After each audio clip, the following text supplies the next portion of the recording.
Good morning. I'm Clarke, the Crutchmullet, and welcome to my vlog.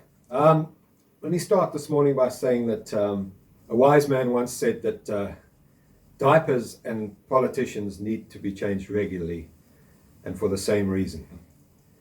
You know, I come to you today because I'm very distressed about the condition of this country. It's in a miserable condition. More and more I'm hearing of big leaders, prominent people wanting to gather and try and sort out the massive problems that South Africa is facing. I don't think this country's ever been in such a poor state. And you know what? I don't want to be vociferous. I don't want to be vicious. I don't want to rant and rave today. That's not the purpose of this video. You know, I think one of the mistakes that people make is that they think that the government is some sort of authority. They think that we are controlled by the government, but they've got it completely wrong. That is completely incorrect. We pay the government to run the country for us. They are civil servants, all of them. From the top minister to the bottom, they are civil servants. Every civil servant that works for every municipality in this country is paid for with our tax money. We pay the government to run our country. So let's make that clear right up front. Now, I want to use an analogy. Imagine if you want to build a nice house. So you employ a particular builder. You pay him a lot of money up front. He starts building. But very soon it becomes apparent that he's selling bricks on the side. Things are not working out. He's doing a very poor job. And the house keeps falling down. Nothing works properly. But in good faith, you continue paying him. And the same thing happens. Eventually he builds a house that collapses completely or is about to collapse. Would you continue paying a builder like that? No, nobody would. But guess what? We are doing the same thing with the ANC government time after time after time. The people of this country are voting into power a government that is hopelessly incompetent, have no clue. They have all but destroyed the country. Just about every state-owned enterprise, they're called SOEs, from South African Airways to Eskom, you name it, most of them are, and there's only one word for it, broken. They have broken everything that they've laid their hands on. Through incompetence, corruption, nepotism, mismanagement, ignorance, you name it, they have broken everything. And you know what? This country is now in a state of serious crisis. With all the SOEs collapsing around us and the same ANC government in power, we are heading for the worst possible period in South African history unless we do something. Now, let me make this clear to you folks. I'm not a politician, okay? I'm just a citizen. I'm an observer. I'm a songwriter, so essentially a pink one.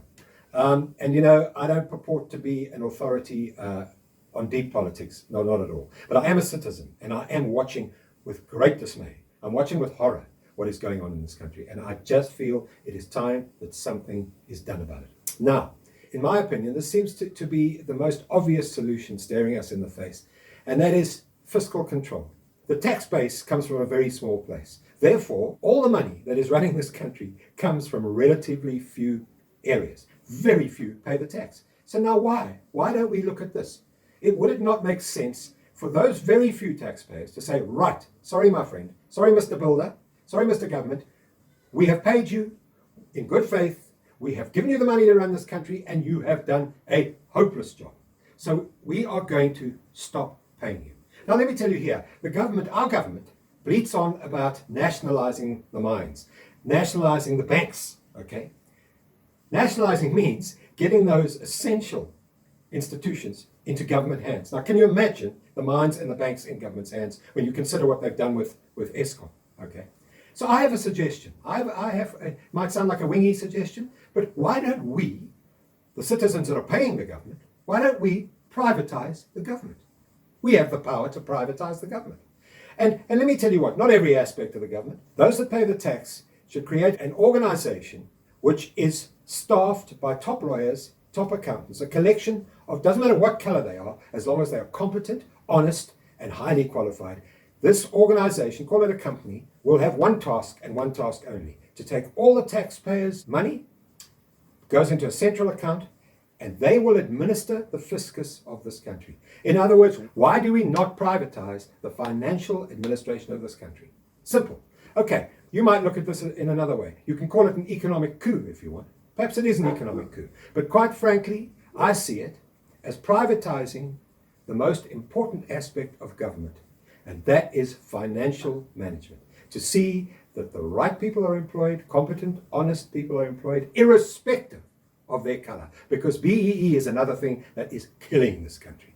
As worthy as it is as a concept, it is destroying this country. So, call it an economic coup if you want, but is it not time that we, the citizens, stopped paying those who are not competent enough to run this country? In other words, the current government.